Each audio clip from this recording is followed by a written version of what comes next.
Hello guys, आप लोगों का स्वागत है आपके अपने यूट्यूब चैनल टॉपर्स इन पर। एग्जाम में जीएस के पार्ट में अगर सबसे ज्यादा कोई परेशानी करता है तो वो है पॉलिटी का आर्टिकल। पॉलिटी का आर्टिकल जो है सबसे ज्यादा टफ माना जाता है क्योंकि ये जल्दी बच्चों को याद नहीं होता है। ठीक है, और कितना याद ही कर लें, 444 446 के आसपास में अनुच्छेद हैं। इतनी नंबर्स याद कर पाना बहुत ही मुश्किल काम है। लेकिन क्या 444 एग्जाम में आते हैं? बिल्कुल नहीं आते हैं। आते हैं कुछ गिने चुने ही, जैसे कि बार बार जो रिपीट होते हैं।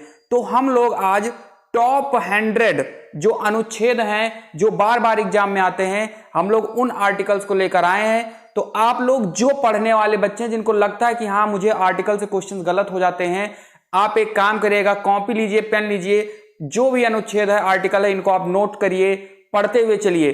ठीक है, तो अगर आज आपने इस वीडियो को देख लिया पूरा तो मुझे पूरी तरीके से उम्मीद है कि आप एक भी क्वेश्चन आर्टिकल से गलत करके नहीं आएंगे। ठीक है, तो हम लोग शुरू करते हैं, आप लोग बने रहिए लास्ट तक। चलिए, तो इसमें जो पहला आर्टिकल है मोस्ट इंपॉर्टेंट है अनुच्छेद 1। अनुच्छेद 1 जो है किससे संबंधित है? राज्यों और केंद्र शासित प्रदेशों के नाम और पता। ठीक है, जो आपके स्टेट हैं और जो आपके यूनियन टेरिटरी हैं उनकी डिस्क्रिप्शन के बारे में बताता है। ठीक है, उनके नाम और पता के बारे में बताता है।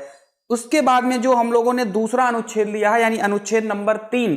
देखो, हम पूरा तो कर नहीं सकते 444, क्योंकि आप लोगों को भी पता है, मुझे भी पता है, अच्छे से अच्छे जो पॉलिटी के राजनीति शास्त्र से जो मास्टर्स किए होते हैं वो लोग भी पूरा नहीं याद कर पाते हैं।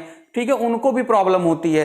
ठीक है, तो हम लोगों को, क्योंकि मुझे आर्टिकल्स ही तो पढ़ने नहीं है कि एग्जाम में सिर्फ मुझे आर्टिकल्स ही लेकर जाएंगे और हमारे सारे नंबर जीएस में आ जाएंगे। नहीं, हमें कुछ गिने चुने ही पढ़ने, क्योंकि हमें आर्टिकल के अलावा भी बहुत सारे सब्जेक्ट कंप्लीट करने होते हैं और ये एग्जामिनर भी जानता है। इसीलिए जो इंपॉर्टेंट आर्टिकल्स हैं उसी के ऊपर हम लोगों ने फोकस किया है। तो आप भी ध्यान से देख लीजिए।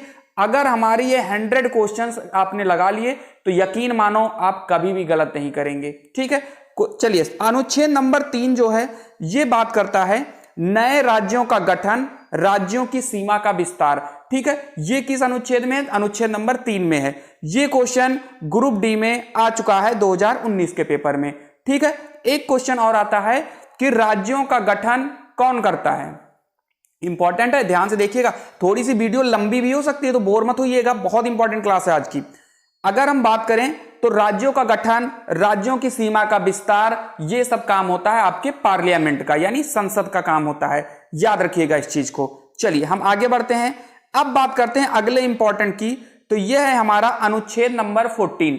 अनुच्छेद 14 किसके बारे में बताता है? कानून के समक्ष समानता, यानी समान कानून।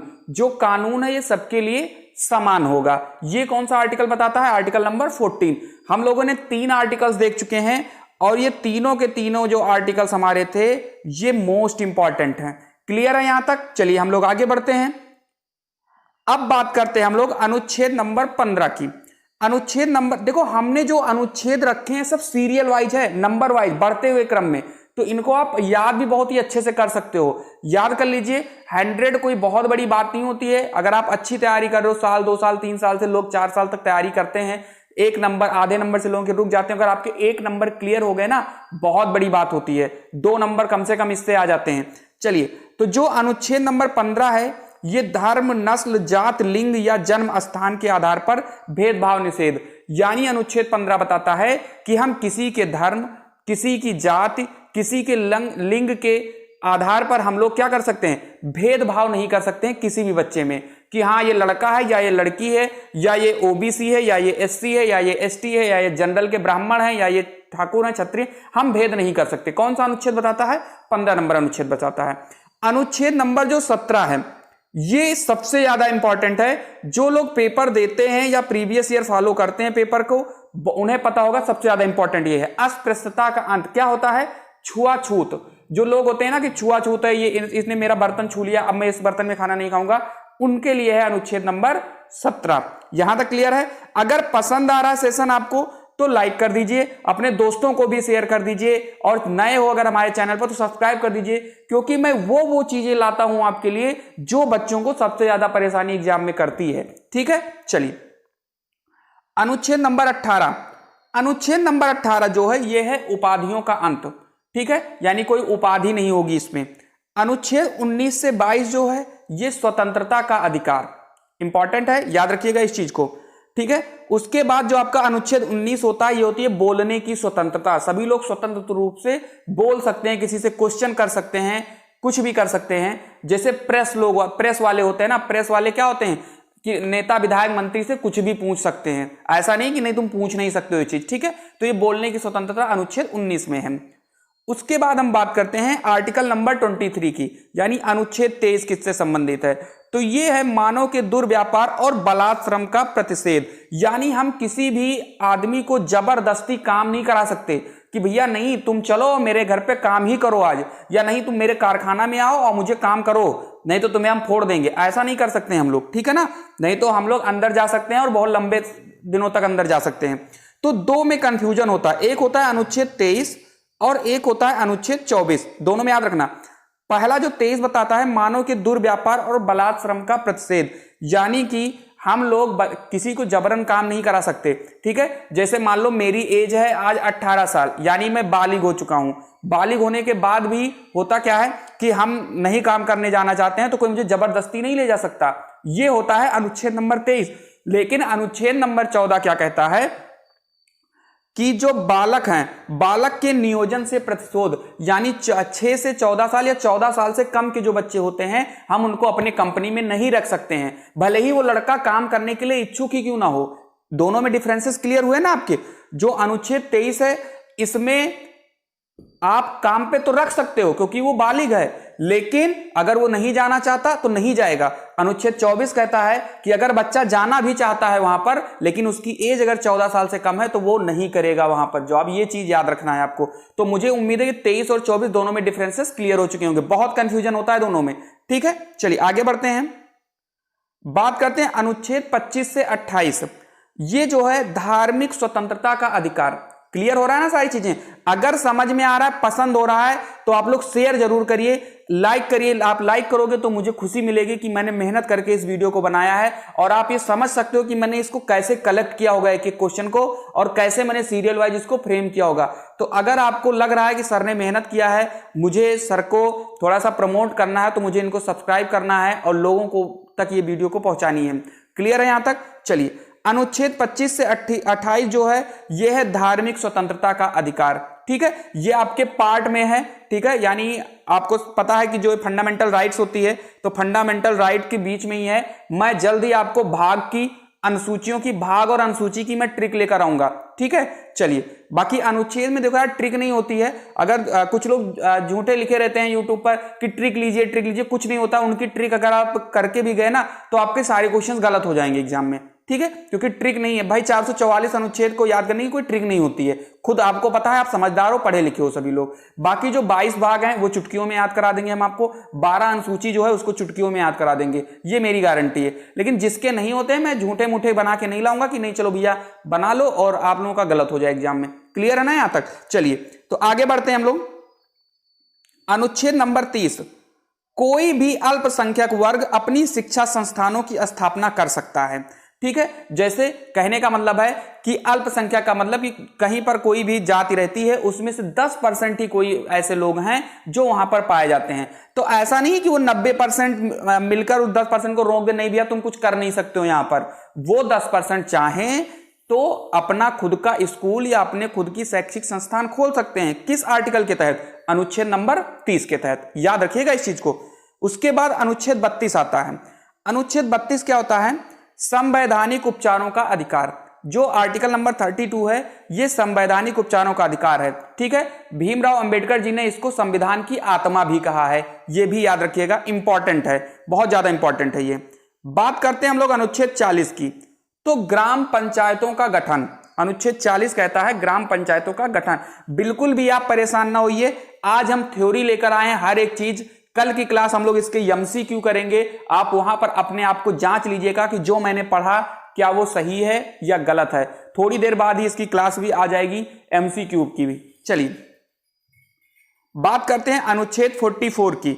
तो अनुच्छेद 44 जो है आचार संहिता या सिविल संहिता, जो आचार, ये इंपॉर्टेंट है, ये क्वेश्चन आपका एनटीपीसी में आ चुका है 2016 वाले में, कि आचार संहिता जो है, जो आपने देखा ना कि चुनाव के पहले आचार संहिता लग जाती है, ये किस अनुच्छेद में है? तो अनुच्छेद नंबर 44 में ये चीज है।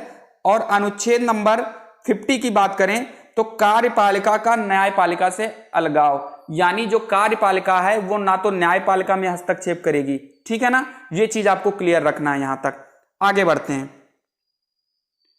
अनुच्छेद 51 अंतरराष्ट्रीय शांति और सुरक्षा को बढ़ावा देना, बहुत ही इंपॉर्टेंट है ये, ठीक है, आपके इंटरनेशनल पीस और जो उसकी प्रोटेक्शन है उसको बढ़ावा देना है, ये अनुच्छेद 51 कहता है।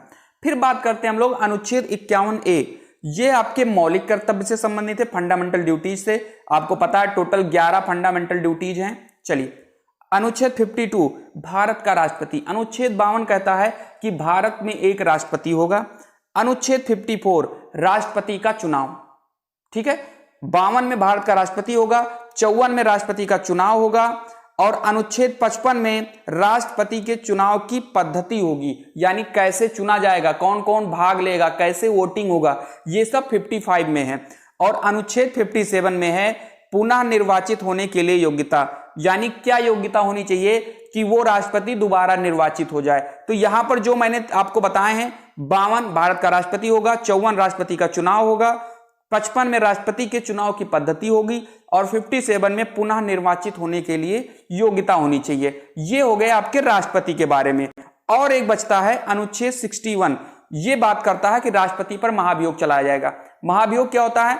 अगर राष्ट्रपति अपने कार्यों का सही से निर्वहन नहीं कर रहा है तो उस पर महाभियोग की प्रक्रिया चलाई जाती है, जिससे राष्ट्रपति को, अगर वो दोषी पाए जाते हैं तो उन्हें अपने पद से हटना होगा, ये चीज होती है। अब राष्ट्रपति वाला कंप्लीट हो गया। अब बात करते हैं भारत के उपराष्ट्रपति।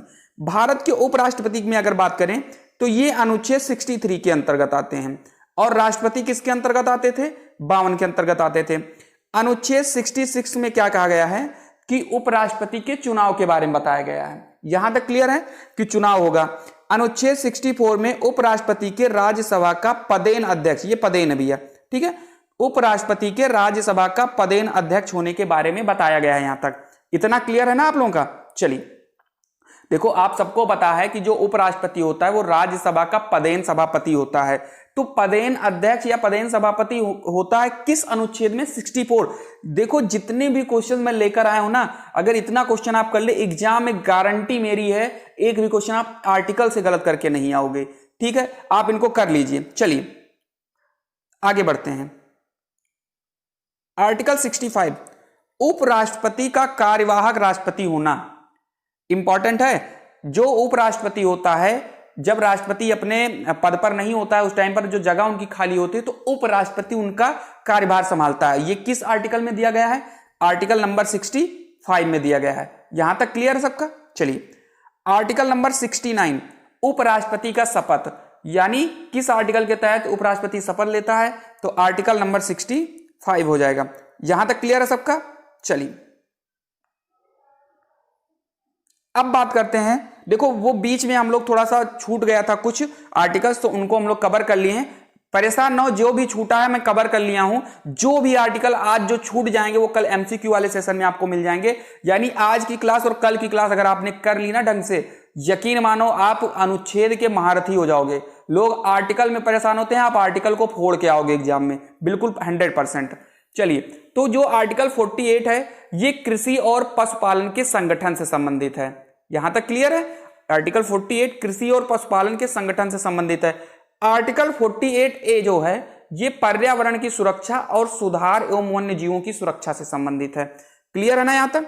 चलिए, दोनों में डिफरेंसेस आप देख लीजिएगा। 48 कृषि और पशुपालन के संगठन से है, 48A जो है पर्यावरण की सुरक्षा और सुधार एवं वन्य जीवों की सुरक्षा से संबंधित है। इंपॉर्टेंट है, ध्यान से। फिर बात करते हैं आर्टिकल नंबर 49 राष्ट्रीय स्मारकों और स्थानों के संरक्षण से संबंधित है। ठीक है, क्लियर है ना? यहां तक क्लियर है तो लाइक कर दीजिए भैया आप लोग। ठीक है, आगे की तरफ हम लोग बढ़ते हैं। अब बात करते हैं आर्टिकल नंबर 80 की। तो आपको पता है, बहुत ही इंपॉर्टेंट है, आर्टिकल 80 राज्यसभा से, आर्टिकल 81 लोकसभा से और आर्टिकल 85 यानी 2 सत्रों के मध्य 6 माह से अधिक का अंतर ना हो। समझ रहे हो ना हम क्या बोल रहे हैं? ये आप याद रखिएगा। आ चुका है राज्यसभा जो आपके पार्लियामेंट का अपर हाउस होता है, लोकसभा लोअर हाउस होता है, और आर्टिकल 85 में बताया गया है कि 2 सत्रों के मध्य 6 माह से अधिक का अंतर नहीं होना चाहिए। क्लियर है ना? चलिए अब बात करते हैं आर्टिकल 87(1), ठीक है, 87(1) क्या है? राष्ट्रपति दोनों सदनों को संबोधित करता है। और ये कब संबोधित करता है? जब चुनाव हो जाता है। तो चुनाव में या साल, देखो चुनाव होने के बाद जो होता है उसके बाद का जो सत्र होता है वो दोनों सदनों को राष्ट्रपति करता है। और एक चीज होता है जब मतलब साल का जो पहला सत्र होता है उसमें भी राष्ट्रपति दोनों सदनों को संबोधित करता है। यहां तक क्लियर है आपका? चलिए, अनुच्छेद 72 राष्ट्रपति क्षमादान कर सकता है। यह भी आपको पता है कि राष्ट्रपति चाहे तो किसी भी मुजरिम को फांसी से बचा सकता है या किसी भी सजा से यह बचा सकता है। किस आर्टिकल के तहत यह कहा गया है? तो आर्टिकल नंबर 72 के तहत यह कहा गया है। क्लियर है यहां तक? चलिए बात करते हैं आर्टिकल नंबर 109। ये क्या है? बहुत अच्छा है। देखो आप सबको पता है कि अगर धन विधेयक जो है वो राज्यसभा में गया और राज्यसभा ने उस पर अपनी अनुमति नहीं दी, कितने दिन के अंदर? 14 दिन के अंदर, तो वो जो धन विधेयक है वो अपने आप पास मान लिया जाएगा। ये किस आर्टिकल के तहत है? ये है आर्टिकल नंबर 109। बहुत इंपॉर्टेंट आर्टिकल है ये, इसको याद रखिएगा आप लोग, ठीक है। चलिए अब बात करते हैं 109 हो गया। 110 जो अनुच्छेद 110 है ये धन विधेयक से संबंधित है। बहुत इंपॉर्टेंट है ये, बहुत ही ज्यादा इंपॉर्टेंट है धन विधेयक। 110 धन विधेयक से संबंधित है। जो 109 है वो इससे संबंधित है कि धन विधेयक अगर राज्यसभा में 14 दिन तक कोई रिस्पांस नहीं किया तो वो दोनों सदनों से पास माना जाएगा। क्लियर है यहां तक? चलिए अनुच्छेद 123 राष्ट्रपति जो है ये अध्यादेश जारी कर सकता है। इंपॉर्टेंट है, राष्ट्रपति अध्यादेश जारी कर सकता है। और बिल्कुल 123 से मिलता जुलता है 213, ठीक है। ये क्या होता है? इसमें राज्यपाल अध्यादेश जारी कर सकता है। दोनों क्लियर हो रहे हैं ना? ठीक है, जहां पर कंफ्यूजन वाला है वहां पर मैं दोनों आर्टिकल साथ में लेकर आया हूं, ठीक है। चलिए आगे बढ़ते हैं। अब बात करते हैं अनुच्छेद 153 की। तो ये इंपॉर्टेंट है, ये चारों अनुच्छेद जो एक साथ मैंने लिखा है। राज्यों में राज्यपाल होगा, 155 राज्यपाल की नियुक्ति, 156 राज्यपाल का कार्यकाल और अनुच्छेद 157 राज्यपाल की योग्यता। क्लियर है यहां तक? राज्यों में राज्यपाल होगा, राज्यपाल की नियुक्ति 155, 156 में राज्यपाल का कार्यकाल और 157 में राज्यपाल की योग्यता। क्वेश्चन गलत कहां करते हैं बच्चे पता है? जो एकदम से जो नए नए जाते हैं पेपर देने के लिए या जो कंफ्यूज होते हैं, जैसे क्वेश्चन आ गया कि राज्यपाल की योग्यता किस अनुच्छेद में है। अब लोगों ने किया क्या कि उनको ये तो पता है कि 153 से राज्यपाल स्टार्ट हो जाते हैं राज्यों के, तो उन्होंने क्या किया कि 153 उनके ध्यान में है और वो तुरंत 153 लगाकर चले आते हैं और उनका वो क्वेश्चन हो जाता है गलत। तो एक क्वेश्चन तो वो गलत हो गया, प्लस जो नेगेटिव मार्किंग का गया वो हो गया। और जो एग्जाम में बच्चे अच्छे हैं उनका सिलेक्शन रुकता भी है ना, तो आधा नंबर और 1 नंबर से रुकता है। अब समझ लो कि एक क्वेश्चन की कीमत कितनी होती है।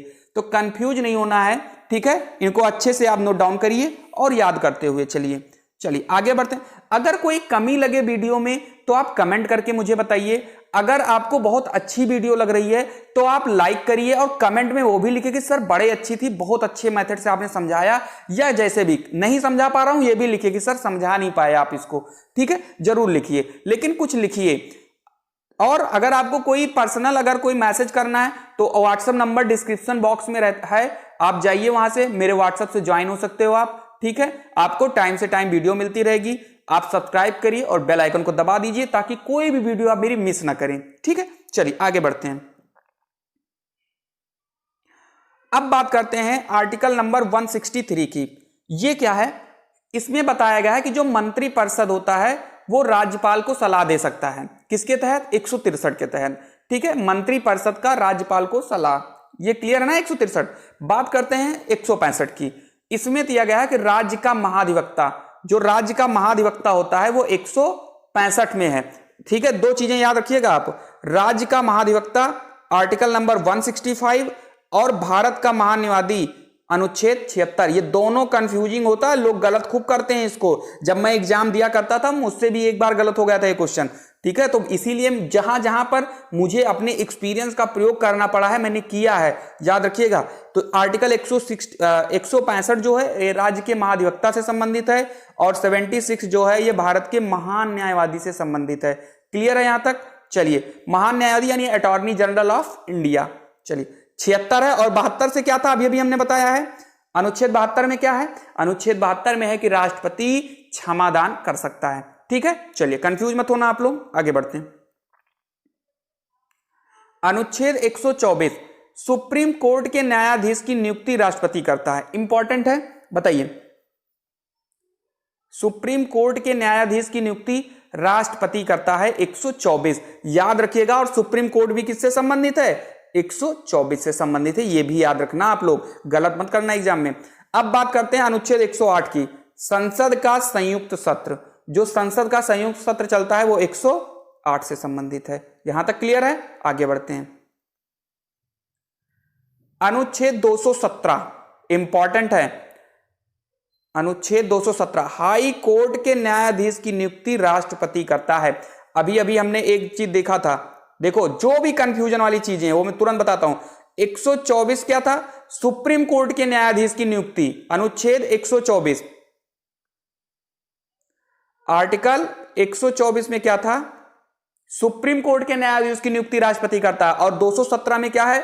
हाई कोर्ट के न्यायाधीश की नियुक्ति राष्ट्रपति करता है। इंपॉर्टेंट है, देखो ये सारी चीजें आपको इकट्ठे कहीं नहीं मिलेंगी, ना ही किसी एक बुक में मिलेगी, ठीक है, ना ही किसी के क्लास की एक वीडियो में मिलेगी, लेकिन मैं इकट्ठा करके लाया हूं सिर्फ आपके लिए। और मुझे बदले में क्या चाहिए? कुछ नहीं, एक लाइक और एक शेयर, एक कमेंट, बस। और क्या, इतना ही बहुत है। चलिए, आर्टिकल 262, जल संबंधित विवाद। ठीक है, जो भी जल संबंधी विवाद है उसकी जो निपटारा होगा वो 262 के तहत होगा। जैसे आप लोग आए दिन देख रहे हो ना कि सिंधु नदी की विवाद भारत और यहां पर रहता है। विवाद क्या मतलब? बंटवारा हो गया है, लेकिन अगर उसके किसके तहत वो भी आता है तो 262 के ही अंतर्गत आता है। बात करते हैं आर्टिकल 266 की, तो प्रत्येक राज्य की समेकित निधि। देखो यहां से जो मैं चीजें बताने जा रहा हूं इंपॉर्टेंट है, क्योंकि यहां पर मैं सारी निधि को इकट्ठे दे दिया हूं, आपको याद करने में भी आपको दिक्कत नहीं होगी। 266 जो आपका है ये प्रत्येक राज्य की समेकित निधि से संबंधित है। ठीक है, जो 266(1) है ये संचित निधि से संबंधित है, और 267 जो है भारत की आकस्मिक निधि से संबंधित है। जैसे कि आप लोगों ने अभी देखा जो कोरोना वायरस चल रहा है वो इन्हीं तीनों से खर्चा चल रहा है। समझ में आई बात? जो समेकित निधि है ये राज्य सरकार खर्च करती है या इसका वहन करती है। 266(1) है भारत की संचित निधि है जो केंद्र सरकार के अंडर में रहती है। और भारत की आकस्मिक निधि, जैसे कोई आपदा आ गई इस पर जो होती है आकस्मिक निधि खर्च होती है। जैसे कोरोना वायरस आ गया तो ये आकस्मिक निधि के कारण ही ये सारी चीजें चल रही हैं। आपको याद रखना है 266, 266(1) और 267। ठीक है, इसीलिए मैंने सारी चीजों को इकट्ठे लिखा है। ठीक है, चलिए आगे बढ़ते हैं हम लोग। मुझे उम्मीद है आपको क्लियर हो रही होगी सारी चीजें। चलिए, आर्टिकल नंबर 324, भारतीय चुनाव आयोग। भारतीय चुनाव आयोग किससे संबंधित है? 324 से संबंधित है। क्लियर है यहां तक? और अनुच्छेद 352 किससे संबंधित है? लोकसभा का विशेष सत्र। ठीक है, जो राष्ट्रपति बुलाता है, याद रखिएगा लोकसभा का विशेष सत्र राष्ट्रपति बुलाएगा। ठीक है, जब बहुत ही जरूरी कोई काम होगा तभी। फिर बात करते हैं 55 की, यानी जो आपका 368 है ये संविधान के संशोधन से संबंधित है। ये कहां से लिया गया है? ये लिया गया था साउथ अफ्रीका से। ठीक है, तो हम एक वीडियो और लाने वाले हैं। अब ये समझिए कि संविधान के 2-3 वीडियो लगातार आपको मिलेंगे। आज आर्टिकल से हो गए हैं, कल आर्टिकल, जो आज आर्टिकल से छूट रहे हैं क्वेश्चंस ये कल वाली वीडियो में कंप्लीट होंगे। और फिर अनुसूची की ट्रिक लाऊंगा, पार्ट जो आपके 25 भाग आज के समय में हैं उनकी मैं ट्रिक लेकर आऊंगा।